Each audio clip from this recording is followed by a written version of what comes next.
Good morning, good afternoon, good evening, FF family. This is the Freedom Finances Podcast. Today is Friday, April 14th, episode 19. We got a special one for you today because as of recording this at least, this is the Freedom Finances Organization's 1 year anniversary. Well, that's awesome. Made it a year with these peeps. You've seen all the faces. So today's going to be super fun. I'm excited about it. We're going to go into a little bit of history, going to go into what makes us successful, some tips for the future, and what to see next with the, organization of the podcast in general. So I'm super excited to get into this. Today, my name is Dylan. I'm your host. You probably recognize Bradley and Nick if you've been here before, and Carrie as well if you've been on the website. She is also a contributor for a lot of our what's the word I'm looking for? Articles? That's it. Articles, too, that are part of it. Just like on Nick and Bradley post, she does as well. I will let her speak into that when we get to her for her opportunity for that, because I don't want to steal her thunder. She's awesome. Just don't let her know I said that. So going into this today as well, we got some updates on the investment draft we're going to get into. But before we get started into all of that, you know what's going good with someone's life today. So, Carrie, you're first. I want you to tell us, how do you feel about something going on in your life that's good? We always kick this off, do it well. I just want you to start us off with just something simple. Doesn't have to be something crazy. Could be something crazy. What do you got? I'm glad that's what you said, because it is definitely something simple. It's just been a long week over here, and it's the weekend, and I'm more excited for it than usual. After this podcast, I'm just hanging out. Well, hey, while I got your attention, why don't you introduce yourself a little bit more? Well, how do you know Bradley? Bradley is my lovely doting husband. So that's how I'm here. You guys have been married like a couple of years, right? I think. Just a few, 2, 4, nearly 15, something like that. Nice. Fantastic. So obviously for everyone who doesn't know, you can probably tell by the names, but Carrie Valentine is, Bradley, it's why, that's what it is. So Brad, I'm going to kick it off to you next. Give us something good going on in your life. Also something relatively small, but I built some new bookshelves back here. Still working on them. The bookshelves are set up, but I'm changing my setup a little bit. I always, as Nick knows, I love my books and always wanted a good place to organize them. When I moved to Colorado, we had a couple good bookshelves, but they broke because the movers just threw them in the truck and a bunch of stuff broke. So I haven't really had a good bookshelf, and I started building one behind me. So that's that. Awesome. Hey, Nick, he brought you up, so you might as well tell me what's going to go in your life. All right, this is going to sound a little bit lame, but we're in that weird weather where you're not quite mowing your grass yet. And so I just had the first year mow, and it was looking a little scraggy, and it's I'm not like a yard guy, but my yard is looking primo right now. So that makes me happy. Nick, you sound like a yard guy. Yeah, in Colorado. You say you're not, but I think you are. So it's very dry here, and I know in Springfield it's very wet, but it's very dry here. So if you don't turn the sprinklers on here, it will just stay brown the whole time. Naturally, it won't grow. You have to have the sprinklers on.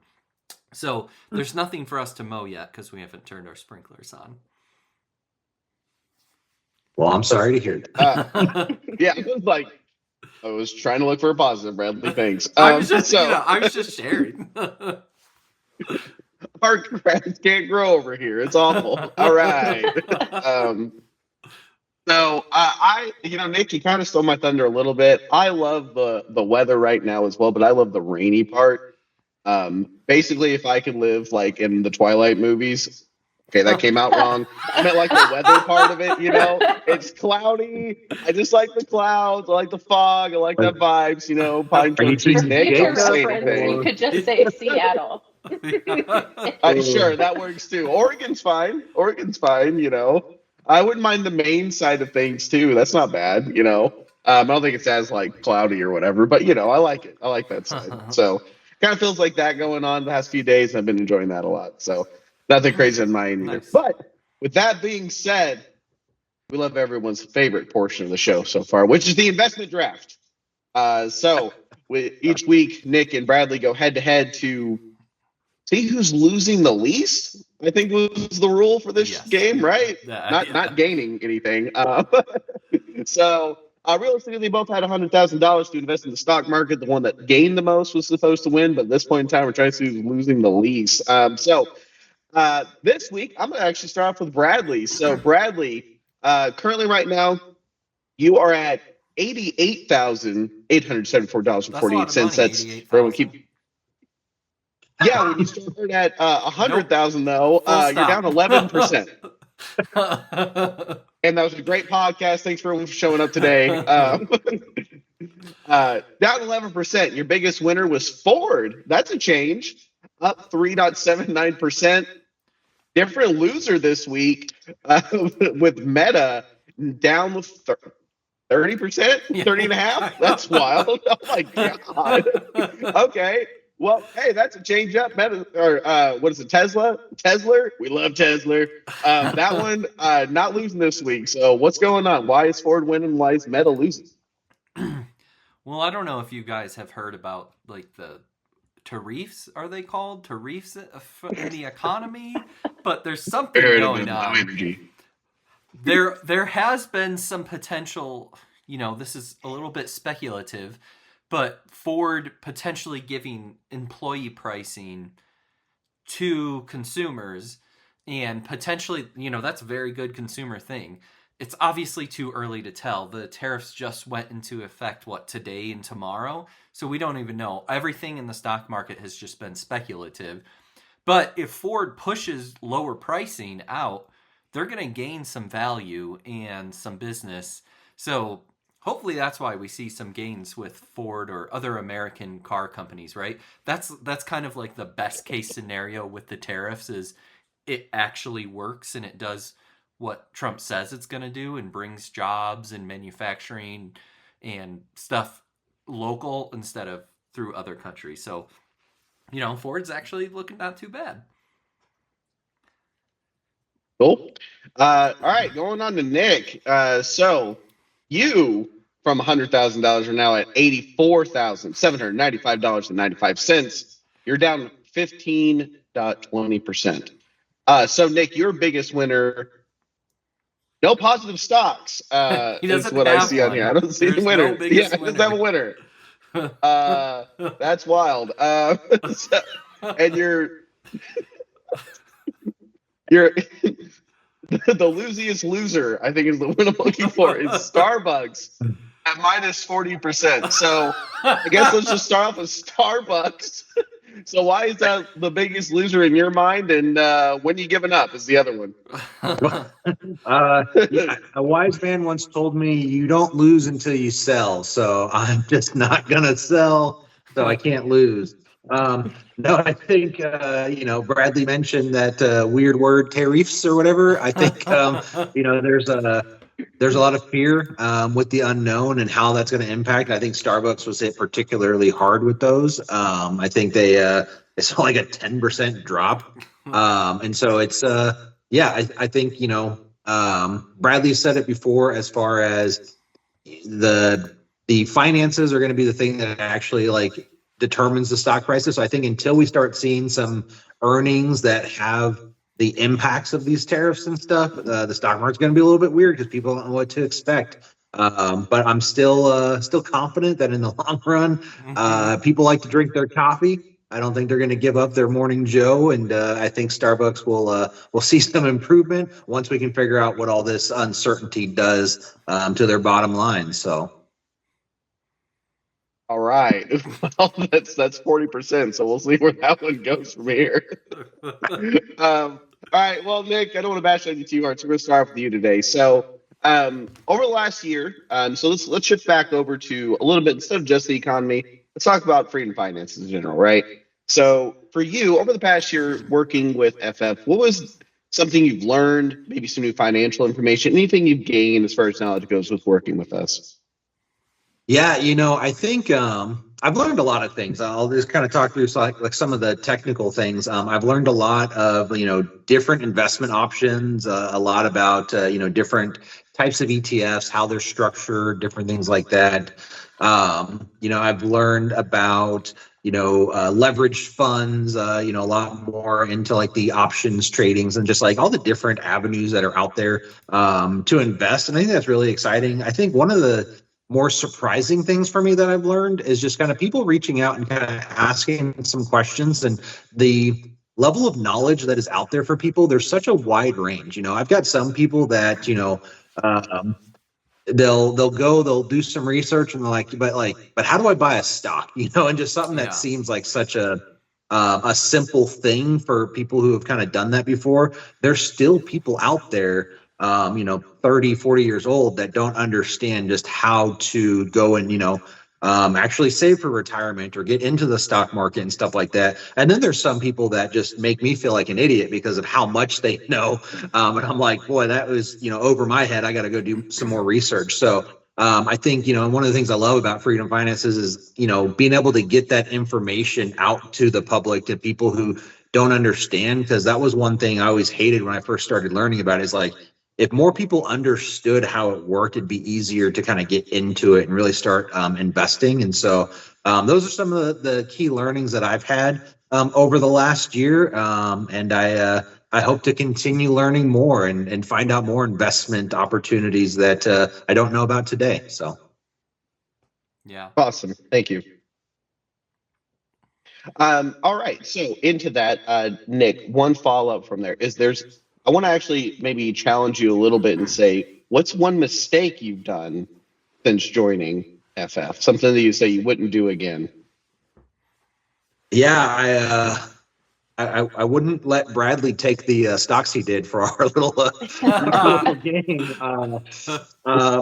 No, I think, and here's what I love about this platform too is, you see a lot of people out there that are like, oh, look how much money I made, invest in this or do this thing. Here's this secret sauce. I think most of us probably took a pretty big hit today, and I think the whole point of this, platform is not to tell people like, hey, here's what you should invest in or anything like that, but here's the information. I'm not going to sit here and say I've made a bunch of money today. I've lost, but I'm open about it. I'm open about my strategies and my investing philosophy and things like that. But I'd say, yeah, as far as mistakes that I've made, there's a lot of them. The different types of investments that you make, they don't always pan out. In fact, the losses that we've all experienced today, it might take a while to recoup from that. I'm confident in the long term, like we will. But there's you never know what's going to happen. I think Warren Buffett said it the best about the stock market. Imagine there's a crazy guy in the corner of the street, and he yells out a random price to sell his farm every day. And you never know what price he's going to say. Sometimes you're like, hey, that's a good price. I want to buy it. Another time you might say, hey, that's a good price. I want to sell. But you can't guess what the guy's going to say the price is tomorrow. It's going to be something random. And that's kind of what the stock market is. You never know what the stock market's going to do tomorrow. It could be up 100%. It could be down another 50. Like you don't know. It's just some crazy guy yelling out random numbers. And sometimes you just got to make a decision with the information that you have, and trust that your process is going to work and be disciplined in your investments, I think. Yeah, it's funny you mentioned that. Sorry. Go ahead. Well, I was going to say with that was like Warren Buffett makes me think about like the mistakes are always to like buy and sell and you don't make a profit until you buy, or until you sell, and you don't make a loss until you sell. And that we have the Berkshire Hathaway B fund, which is on my stock portfolio, but there's the Berkshire Hathaway A fund, which I don't know if anyone has looked at. The cost is $742,000. It's like a hold-on fund, and you never let go. They never do a stock split, and it just always goes up. And it just makes me think about like the mistakes we can continually make in like, oh, I'm going to invest in this and this. Like the more you invest, it seems like the more diverse you try to be, it's usually because you have an emotional feeling, or like someone told you to do this, and it's like the simpler it is, it's kind of the more successful it is. Just to go along with what you're saying, Nick. Yeah, I like it. That also made me think back to something earlier on from Freedom Finances, the game that you put together, Bradley, as far as you don't lose until you sell either. Yeah. I think Dylan lost pretty hard pretty early, if I'm not mistaken. Sounds right. I lost a lot sooner than I did. I was like, I think this is really the right time, and then it shot right back up. So if anyone hasn't played that game yet, Yes. definitely an interesting one to play, just to kind of show you exactly, what happens when you kind of get that jump scare and pull out sooner than you should. Yeah, I mean, with that game, just to be very clear, I was the person, the educational piece of that. I wanted everyone to know when investing poorly looks like. Yeah. So I strategically game stonk. That was it. That's what I did You strategically, did of so course, to make great sure. at that. Yeah. Then Thank you. I can tell because you're taking my advice, Nick. Now, anyway, Carrie, since I got your attention here, I want to follow up with you next. So do you think focusing on finances more than most people makes you feel good because maybe you know more, or does it make you feel bad because you notice your mistakes more often? So I wouldn't say I feel good or bad necessarily, but I feel called out by my own head, basically. I'll go to make a purchase and I'm like, oh, you know what? Like, maybe I shouldn't buy that. That might be irresponsible. Or I might think like, oh, maybe I should wait, like wait till I've saved more for it, or just wait in general. And don't be fooled. That's not to say that always stops me. Like I said, I feel called out, not under control. So it does help to have that more top of mind than I used to before Freedom Finances. So it definitely makes me stop and consider my decisions a little bit more closely these days, I'd say. Oh yeah. Awesome.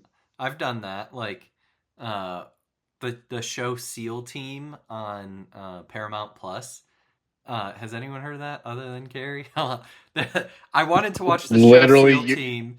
The I don't whole know if we audience had is here on the podcast. Anyways, I don't know if we had Paramount Plus, but it was like, oh, we can get it for free. And I've written a few times about like how subscriptions, when you don't control them, they just add up to a regular cable cost. But it's like we could get the free one, and then we could get the preview one for like $6 a month, or the one with ads. And then it's like, well, these ads suck, so the next month we'll upgrade to the $12 one. And then it's like you forget to watch the show for like 2 months, and then you're like, well, I just paid like $25 to do nothing, to have the option to watch a TV show that I haven't watched. And it's like, maybe we should cancel that. So I know what you mean. Yeah. I do purchase Paramount Plus for Navy Team SEALs Team 6, whatever that show is. I agree. Hey, it's actually a good show, All right, okay? I would say that too. Hey, Bradley, since I got your attention. So, over the past year, what is the biggest project that the FF team has done? Well, I think like we started Freedom Finances just to, like, my original goal was like, our first thing was like the starter budget and how to build your wealth responsibly. And that's kind of like all I had in mind, was like, how do we start with just like a budget for everyone where you could put in your numbers and easily type it in and keep it for yourself, save it on your computer. And build a wealth building plan that has nothing to do with get rich quick schemes. But obviously it's evolved into all of us writing multiple articles and documents and social media. Overall, I mean, the biggest production is definitely like our podcast at this point, like in getting people to watch our podcast and like getting all of our time together. Like it's like we all have to take our time out of our day. But I think like the plans we have, Nick has a really good one. I like to promote the 401k plan, which is like you know, once you start saving and investing, where do you go with your money? Like, okay, I know I need to put money in a 401k. I know there's something called an IRA. I know that I should save, I should budget. Like, what's that order? And I think that order is really important to get like the minimum amount of savings and investment. Like if you have a 401k and employer match, the best investment you'll ever have is 100% return. And that's why you should do that first. So that's a good one. Like we've built from like a basic wealth building plan to like an advanced wealth building plan. We have a debt calculator, and even like putting all that stuff together, making videos on it so people can access it. But something that Nick said earlier was like there's a lot of people on like social media who like make these like fun stock tips, and like these are the only stocks that I invest in, which I don't necessarily believe those people, but like we're not here to tell you what stocks we invest in. But sometimes I'm like, hey, maybe you should throw some money into this mutual fund or this ETF or something. Like sometimes I feel like I want to tell people that, but I'm like, okay, that's not my business. Just give them the general idea. And if they want to go that route, go that route. Right. I think it's sort of like I do in my business, or not my business, my job is it's about guidance. It's not telling you what the right answer is, Yeah. right? Sure, there's some things where you can be obvious where it's like, hey, you probably shouldn't invest into this crypto coin that came out 2 days ago that you think's going to hit, you know? Yeah. Like there's those things, but it's definitely more so it's like here's some good ways and avenues. If you keep up these behaviors, you tend to more likely see success in your life. So I personally like that being part of this team. Myself is that I like that we're not pushy, and two, it's realistic and with what you can do and when you can do it. So those are one things I like, because what was the guy we were talking about where it was like you should buy cows or something? Robert Kiyosaki, yeah. Yeah. Like, look, the guy's wealthy. I'm not, right? But like I can't go buy cows, you know what I mean, or whatever it was. And the question was like, I forget what the question was, but he's like, I only invest in oil and starting my own business and cows. And it's like, okay, I would love to do all those things. You know, I'd love to buy like, some land with oil, but you know, I can't. But yeah. I too love cows. So yeah. Anyway, no shade to him, but it was just like it's one of those moments you kind of see a little bit out of touch, a smidge. Yeah. And I'm just glad we haven't gone that far. But as soon as we start saying invested in cows, I'm probably out. I'm just going to be honest. That's fair. Nick, let me ask you this: if you ever see this on here we go on anything, how do you feel when someone's like, "These are the stocks I invest in," or even if it's like a fund or mutual fund? Do you ever see those? What do you think? Yeah, like you're talking about like those videos and stuff. Yeah. Yeah, I mean, I've seen those, and I'll be honest, when I first started, I kind of like fell into it a little bit. You know, I was like, ooh, I got to go and get me some of that. And it's so scary, man, because there was I don't know if it was real or fake, I'll just admit that, but it was basically like you send an email to 100 people. And you say, to half of them, you say, hey, this team is going to win this sporting event. And to the other half, you say, this team is going to win this sporting event. And then whoever wins, you take those 50 people and you send 2 emails to 25 and 25. And you say, hey, the next sporting event, this person is going to win. And so you basically keep whittling that down until you get to like 5 people that you've been right 100% of the time. Yeah. And you say, hey, here's what's going to be next. And they'll go and give you whatever you want, you know. And it's like, I think those videos happen sometimes. It's like that, like, hey, maybe I've won a couple of times, maybe even, you know, as a witness, you jump in and you've won, and you just get this confidence of like, you know, you just, it's not going to work that way every single time. Yeah. And I learned the hard way, you know, investing in stuff that I didn't know enough about, losing a lot of money and stuff. And it just kind of, you know, and what's funny is after those people who just kept winning, they lose, you never hear from them again. Right, you don't see their videos anymore. You know what I mean? They don't talk about their losses. Update from a week ago. ran. You know? Yeah. So I think that just kind of goes to show, like, Warren Buffett doesn't win all the time. But he's open and honest about his investment strategy. It's very consistent. It is not a get rich quick scheme, and he's been around for a while, and he'll probably continue to be around, even though not every investment option is going to be a home run.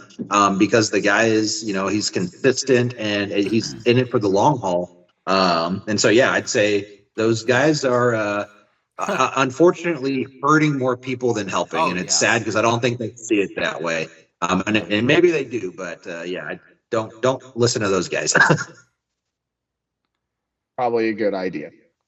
So appreciate you. I can definitely say that when I first, I would say it was during COVID, I had done the stock. It was like a weed stock, right? And during that time, I was like, "There's popular in 2020." They actually were. It was so great. I forgot which one it was too, but I actually came out like double my money. I put 300, 400 in, something like that. Almost had $1,000 come back to me. I was out. I just woke up next day. It was like 100%. What? And it worked. I caught it when it was up, So let's. I want to not do an experiment, but based on like the three of us all kind of agreeing, Carrie, how often do you think about like getting new stocks, wanting to buy new stocks, selling when you're ahead, etc.? I don't. Okay. That's not my side of Freedom Finance. No, I know, but I leave that up to you.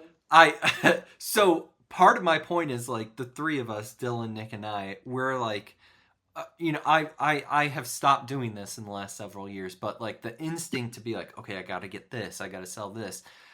Like that's part of behavioral finance, and it's like it's very much so a gender thing. Like males lose out more than females. Like Carrie is like the perfect example. We got 3 guys who all think we're really smart, buying and selling these stocks we heard about, and Carrie's like, no, I don't. I just leave that and it sits. And it just goes to the point of long-term growth is the best. Also, one thing people don't think about is when you sell your stocks, you also pay those taxes on them when you sell them.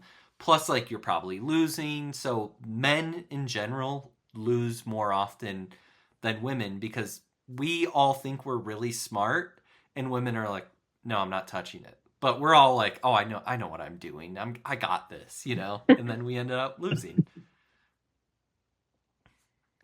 I couldn't have said it better myself. I would not say I labeled myself as smart, so let's relax the titles a little bit here. But so I know what you mean. Okay. So moving on. So thanks for that. Nick, I'm gonna head back to you on this one. So what are your goals with the FF team? So you're a writer and pretty much an influencer at this point with the team. So what's your goals with the Freedom Finances? What are you feeling? Yeah, I love these podcasts. I love doing the articles. I think where maybe we could continue to evolve, I'd love to kind of get, more connected with our viewers and the people that actually like need the financial help, and be able to even find ways to like personalize recommendations and, make sure people are set up and not like, and when I say recommendations, I'm more meaning like, the order of operations that Bradley was kind of talking about, of like where you invested into this type of an account versus what you should actually be invested in and stuff like that. And really just getting the financial information out to people who, don't know about it. I know when I went to school, like nobody taught you how to save for retirement. They said, don't use credit cards. And that was basically the financial advice. That was it. Yeah. That was it. Yeah. I think they taught me. Maybe I'm aging myself. I think we got taught how to balance a checkbook when I was in high school. To say that. Yeah. And so like the information is just not, as readily available. And what's crazy is it's not that complicated, but it's just really scary, and people think it's confusing. And so there's a big entry barrier, I think, into investing. So I think that's where I would love to really take this. I'd also love to continue, my own personal education and being able to maybe even be like certified to be able to do more in the financial sector, those types of things. But at the end of the day, I want people to have the information to be able to invest. I want somebody to, if they think that like, hey, I think this company or this industry is going to do really well in the next 10 years, and I want to be able to benefit off of that. I want them to be able to know how to do that. Now, whether they're right or wrong, that's on them. But like, I don't want them to think like, man, I knew 20 years ago that this was going to be big. I just didn't know how to get in on that. And now it's too late. Like that type of stuff drives me insane. It's like that regret. And I hate for people because like, it's so easy. Like if we could have just given you a little bit of information, you could have been involved in that. And so, yeah, any way that helps us get that type of information to more people, that's really where I want to go with this. That's where I'd like to take it. I love it. Yeah, I think something that kind of speaks to what we talked about before. It's honestly going away from you're just relying on those TikToks, like that guy that's like, hey, these are the 5 stocks I only invest in. It goes away from that to how do we just like on a habitual, I recognize these patterns. I can do my research because FF showed me here and here where to go. Those are some good ideas. I agree. I think that would be nice to have an audience member to say, hey, I was able to do this because of you guys. And, with the one, we've kind of seen a lot more engagement from Bradley's. Here's a tip a day from each new subscriber we get. So those have been pretty enjoyable. I'd recommend everybody on all our platforms to make sure to check out those videos. Those shorts, those reels are great. They really make an impact, I feel like. It's just those little things you may not even realize it's happening. It's awesome. And actually, Carrie, off to you next too. I saw when you were talking about credit cards. So everyone doesn't know, Carrie's talking about credit cards on a website. I think if anybody has a quick summary about credit cards, Carrie, I'm going to leave this to you, but I'm new to this. What am I doing with credit cards? Give us a little taste of what you wrote about here. Yeah, so obviously from my face and head nods, what Nick said definitely resonated with me, which was, when we were growing up, it was, don't use credit cards. And I think another part of what he was saying resonated with me as well, just in general about, financial knowledge from growing up was, at least where I'm from, it was also like, don't talk about finances. That's rude.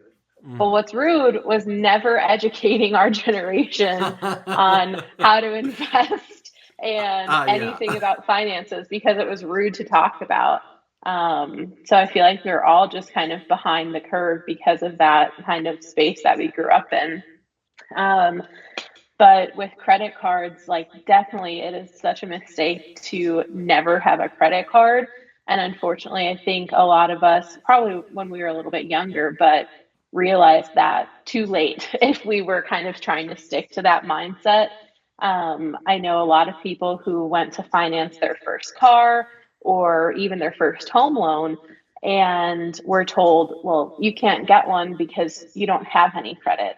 And sometimes having no credit is worse than having bad credit.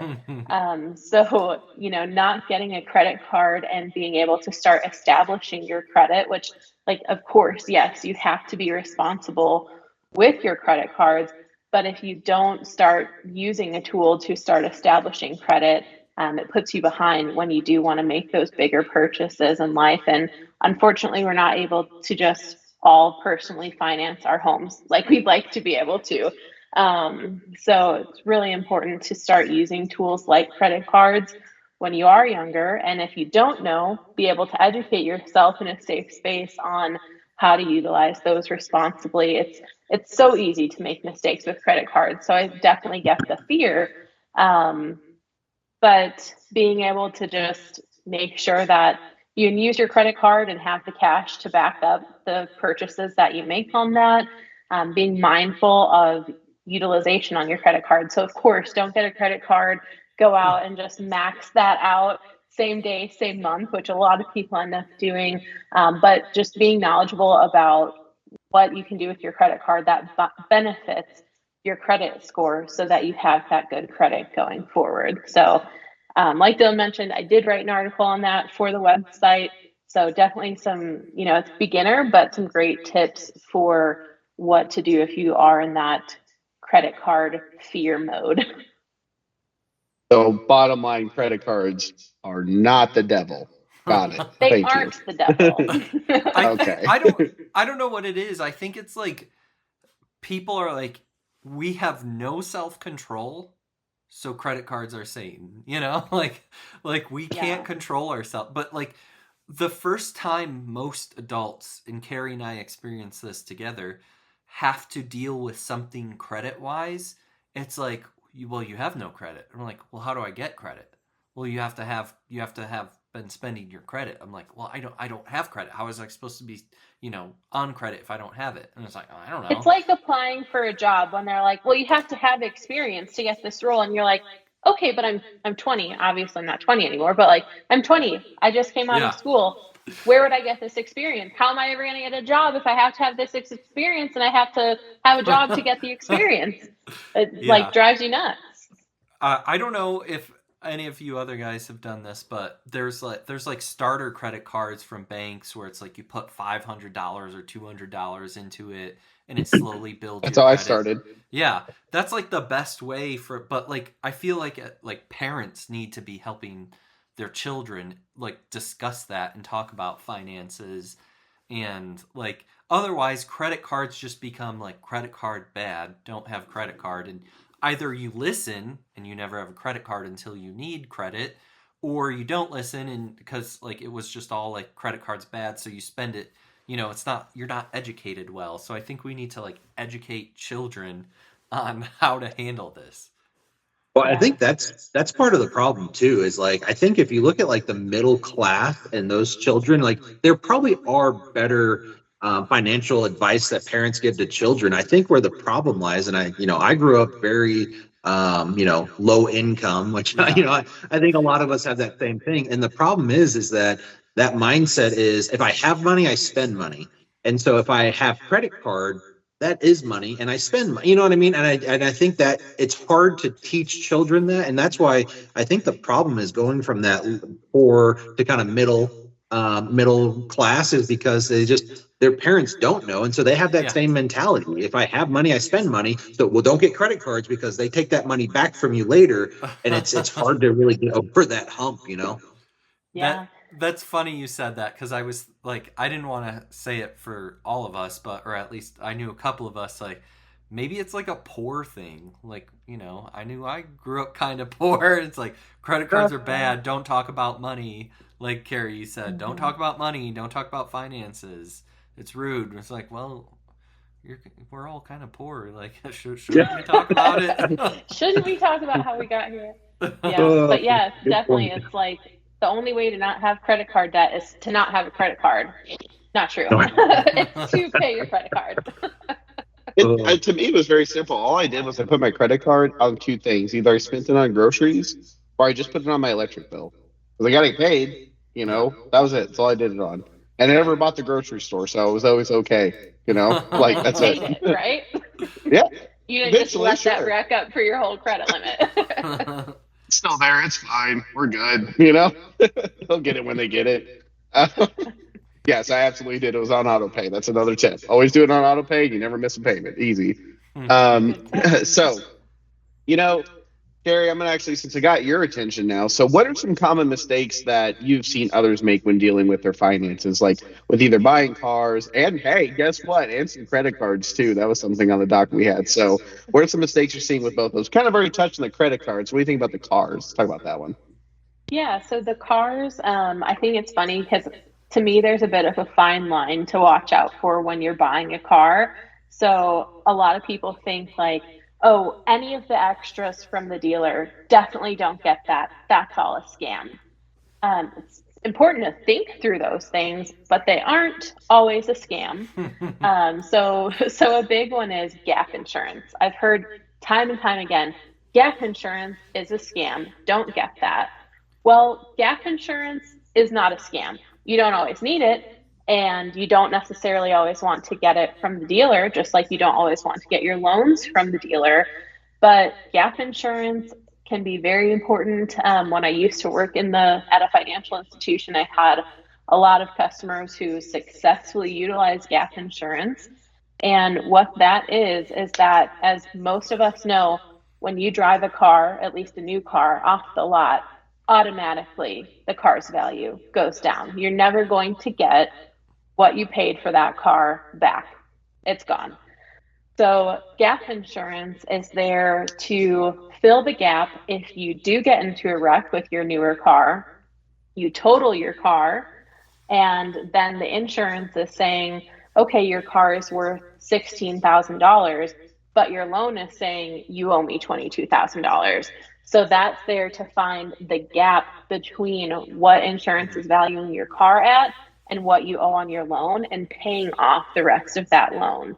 So if you're getting a new car, it's very important to look at gap insurance, especially if you're not putting a lot of money down, if you haven't saved up for your car and you need to finance the whole thing.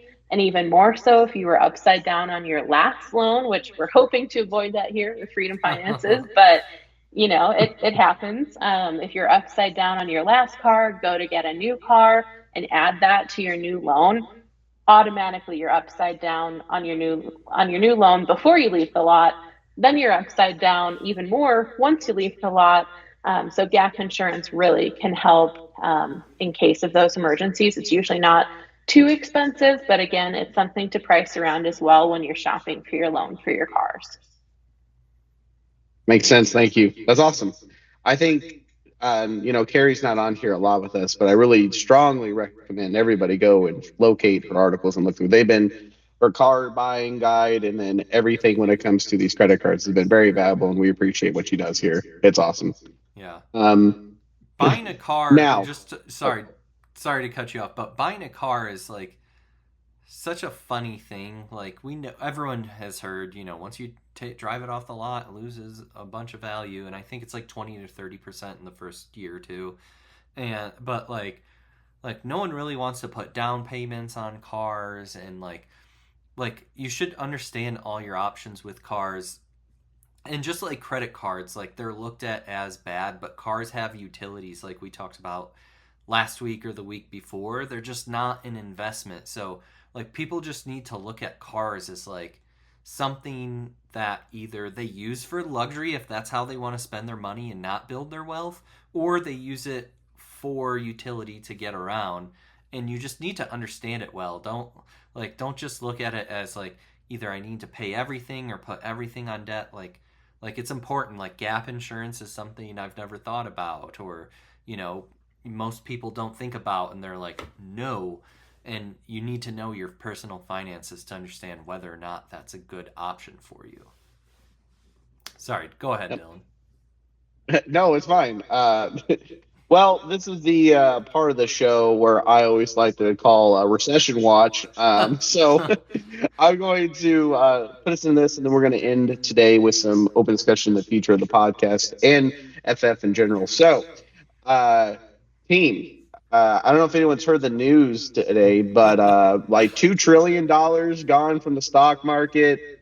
I've seen headlines like every time we've had a tariff, it's caused the Great Depression in 1890 and then 1920. We had, I don't know if you saw that headline.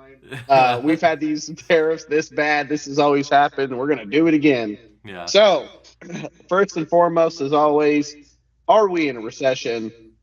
How are we feeling about the economy, and are these tariffs helpful, or are we just should sell off everything? So, Nick, I'm going to actually start with you on this one. Where do you feel on all the above?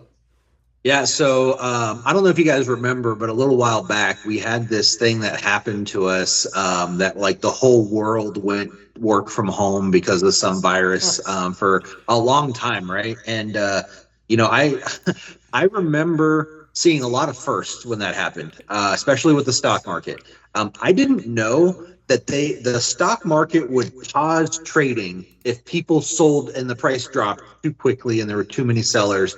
And I remember the first day it happened like 3 times. The stock market was dropping so quickly that they paused trading and you couldn't sell your shares. I remember my 401k account dropped in like half. And it was the first time I'd ever seen anything like that happen. And it happened for so long, like it was weeks that this was continuing to happen. Look back at that event today, and it doesn't seem as world ending as it did in the moment.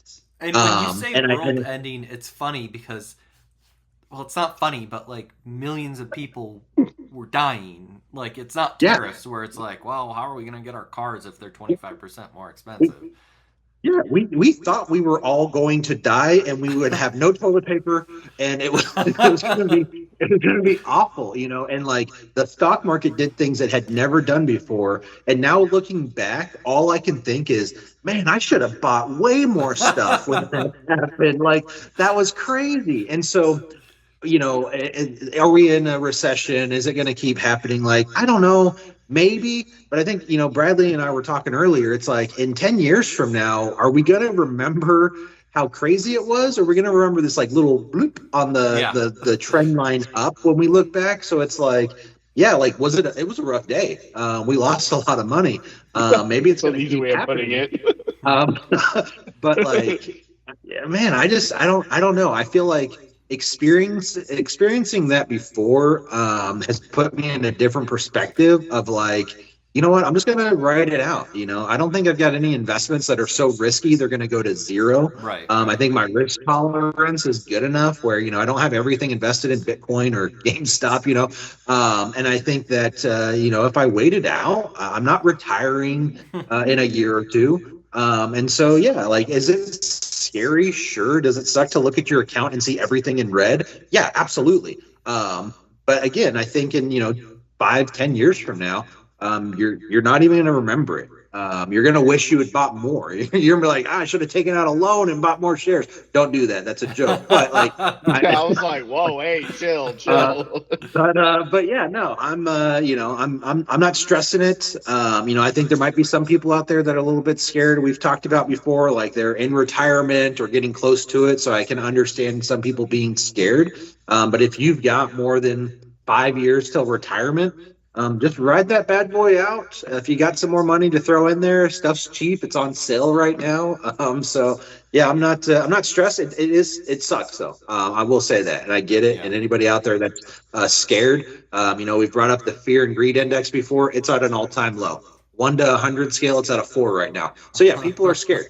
But I think I would bet on the U.S. economy. I think in the long term, like, you know, we're gonna come out it better. You know, so yeah. Well, let Cool. me ask Carrie, because you don't look at like our 401k and IRA all the time like I do. Like I'm like 3 times a day. I'm like, let me see what's this? What's this? What can I do? What does it feel like for someone who doesn't look at the stock market all day, every day like we do? What does it feel like for you? Before you answer that, was that your like review sound you make? This? That was like me doing my keyboard. Oh, I thought you did a little there. I was like, what?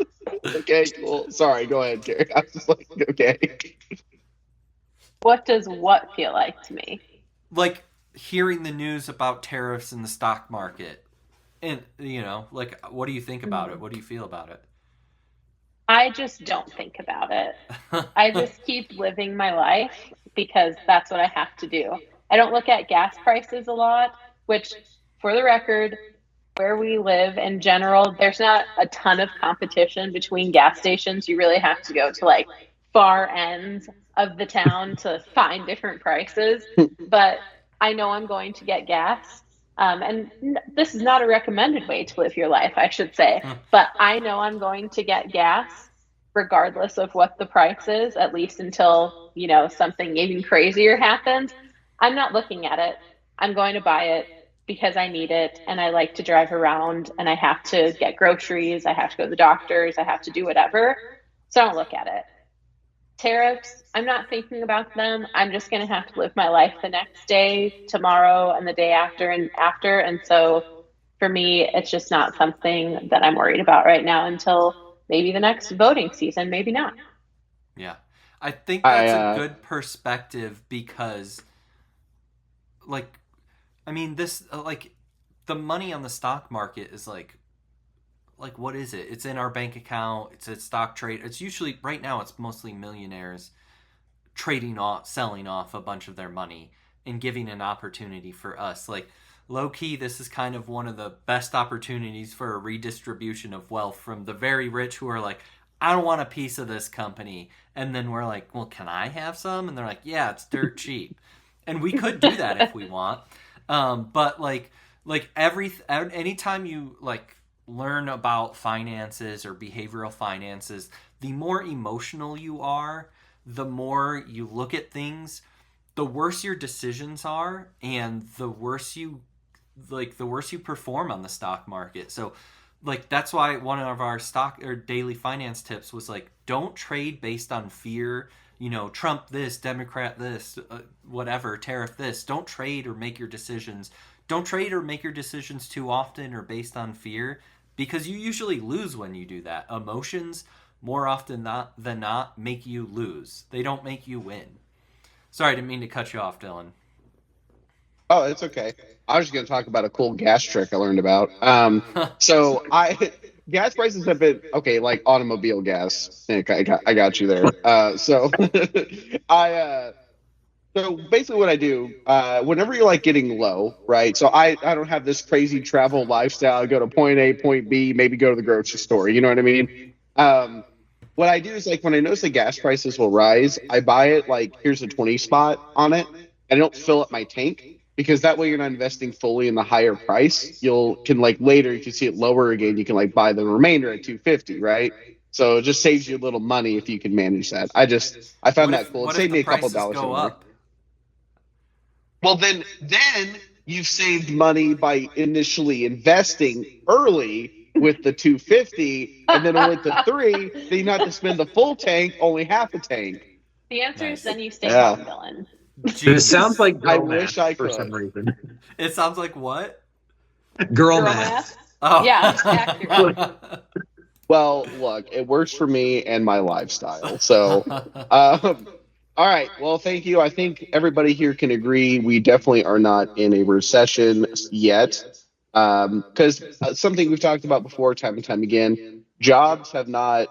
Actually, we had a good jobs report come out just recently, right?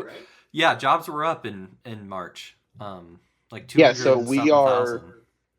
Yep, I was just about to say I saw it today, so that makes sense. Also, we had. I thought there was another. Was that the only report? I could have swore there was another one that came out, like positive buyer index or something like that. Something I might have seen. Okay. Well, regardless, so jobs are going up, so that key part of a recession is not being hit. So far, as long as that doesn't falter on top of everything, even with, actually, Bradley, the episode we did together, we talked about the government layoffs. Mm-hmm. It actually didn't impact the overall job market as much so far as what it's shown so far. So to me, headline guy here, that means two things. Either one, somebody has either gotten a new job right out of the government, so they immediately went to either the private sector or maybe moved around into another government spot.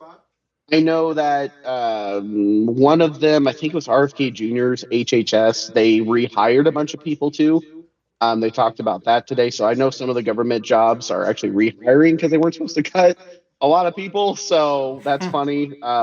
But it's good. People are getting their jobs back in some way. So however we get the jobs, it's good. It's good for the economy. And yeah, that's awesome. So far, not in a recession. Buy the dip, I think, is another thing. Right now, unironically, buy the dip. I think it's a good point to do. I remember just going off what Nick said, that 2020, 2021 vibe of COVID when we had a stock market dip. There are plenty that I remember personally that I could have done instead of that weed stock, 100%. So, yeah. Now, to wrap us up today, and then we might have some discussion after, but to wrap us up today, Bradley. So we're obviously in the 1-year anniversary of the FF team and the podcast in general and everything, right? So hopefully we're not talking about another recession in a year or tariffs. We never have to say that word again. That'd be fantastic. Why are you? What's up with your guys' camera? Are you guys screwing with me? Both of you at the same time. I don't know what next. I can't handle He's it. next to me. Like, did I don't know. Springfield just have an earthquake? Yeah. I don't know. Like, Maybe unironically it's the moisture. I don't know. It was fine and then it fell over. I don't know what Nick's is doing. That's wild. Oh my gosh. I'll retake this. Don't worry. Give me a second. This is a good outcut or cutout you should do later. That'd be hilarious. Wait till Nick's done. We're falling apart. It was just you were doing your thing, and then Nick started right after. I was like, I I'm tried going to to have hold to it. go on mute Is it just because wanna I'm hold going to start still? laughing. Oh, that's great. This is all staying on, you know. Yeah. Oh, perfect. This is awesome. New stand I got, by the way. Nick, are you okay? Your camera's just gone now at this point. It's just frozen on you. Yeah. With, Is it really? yeah. Oh, Yeah, there it is. everyone's Everyone It's got back. a sweet screenshot. Okay. Yeah. It's Okay, back. all right. Oh, that was Oh, I'm good. my bad. gonna cut back to the top of the article here. All right. So Bradley, hopefully in a year from now we're not talking about another recession. Yeah. That'd be Yeah. great. Hopefully we never have to say the word tariff again. That'd be fantastic. Please. Hopefully people are getting the jobs and the stock market's back to normal and can say, "Hey, I bought that dip and it was great." But focusing back on Freedom Finances, a podcast, and everything ideas you have in the future, what does the future look like? So first of all, think some short term within 6 months, and think long term. Let's say a year from now. What are you thinking we're at? What's your goals? What are you thinking? Yeah, I think Nick kind of talked about something that I also want. It's like interaction with people. And Carrie mentioned this to me personally a few months ago. Something where like we can go out, at least, Carrie and I, maybe all of us one day, but within our community, and like offer like basic, like how to get your finances together, how to build a budget to like community members who need it. I think that's what I want to do in the long run, right? And just like impact and influence as many people as possible, which is difficult for me because like I want to be like the super very private person, yet here I am in front of the camera, on YouTube or TikTok or whatever. That's like kind of gone past. And I was talking with Carrie, like we have another business outside of this, and we have to get like sign up through a bunch of stuff through the government, and it's like we're not off the grid. If we want to be off the grid, we're not. So like we might as well embrace it and just help as many people and be seen by as many people as possible. So I think what we want to like focus on is like our future with like what platforms can we make the biggest impact, both quantitative and qualitative. Like if we can just impact a few people here and there and like really help them build a budget or build a plan or build some sort of retirement plan, or just a bunch of people watching our videos to be able to hear the discussion and slowly build their financial literacy, that's great too. But that's my thought process. I like it. I think it's the overall vibe is get more faces in front of the content, help as many people as possible in the long term. Yeah. So I agree. I think that's good. I think, joking about before when I was talking about investing in cows, I mean, something that I hope we never get to is we're doing a commercial for a cryptocurrency. I hope we never do that, Bradley. No. Because I've already thought in my going head this way. there are a few things that we'll never do. We'll never do like a sponsorship for like a new crypto meme coin NFT, or like for a gambling service, like we'd never do something like that. Not that they would be interested in us, but like I feel maybe it's because I love baseball and I listen to so much baseball. It's like everything is like sports gambling, draft books or sports books. Yep. We would never do something like that, And if we do, just stop watching us. If we're like, if I'm on here, I'm like, we're brought to you by DraftKings. We sold out. You're good. You can leave. All right. Well, just lost that sponsorship. Not So interested, DraftKings. But yeah, I appreciate that. I mean, it's talking about helping the people, and I don't think teaching them, hey, just one more roll and you'll get there. You'll get in the long term. I don't think that's the message we want to really send to people. So Yeah. I appreciate that. Now I'm gonna leave this up to everybody. At this point, we'll close out today. So Carrie, you're the special guest of the day. Talk about something that you want to leave everybody with a little knowledge with. Maybe here's something I learned over the past week. What do you have? I think just like as we continue to hear more about the tariffs, kind of what Bradley said, as much as, like I said, I try my best to just not think about it and keep moving on. I think, things keep escalating because there's a lot of headlines, we'll call them, out there. Because there's a lot of headlines, it's a hot topic, and I try and steer away from it. But I just, I think just being able to focus on what the news is and what we all know news is, and be able to kind of step away from that sometimes, because we know they want to grab you, they want to get your attention, and to an extent they want to scare you so that you keep feeding into it. So just, being mindful of what you're letting feed your brain, and putting good content into that, and knowing when it's time to take a break. Absolutely. Good message to leave on. Nick, what do you have? Yeah, I said it before. I'll say it again. Buy the dip. Don't Yeah. don't sell. Don't get scared. It might get worse, but your future self will thank you. Get after it. The crazy guy in the corner is yelling out some really good prices right now. So buy it if you can, and hold on if you're already invested. Hang on, enjoy the ride. Yeah, I trust in the economy. I know it's going to get better. So Yeah.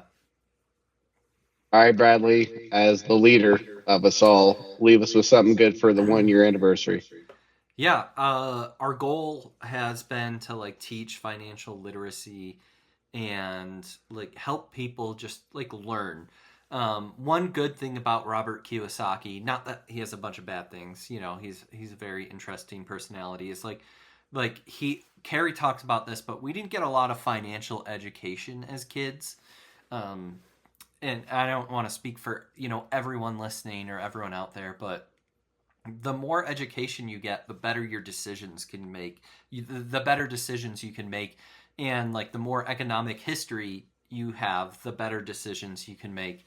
And the more you can learn what all these different things are, the better it will be. I mean, look, if we look at economic history, which will be a tip of the day soon, like Nick said, buy the dip, right?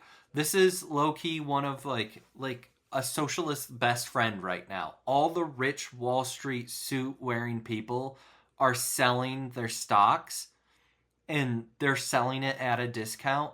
And all the regular guys like us, we can go grab it, and we can take some cheaper stuff from them and be like, I want to own a little piece of Ford or Tesla or Starbucks or whatever. I don't know about Starbucks. I don't know who picks Starbucks, but I want to own some of these.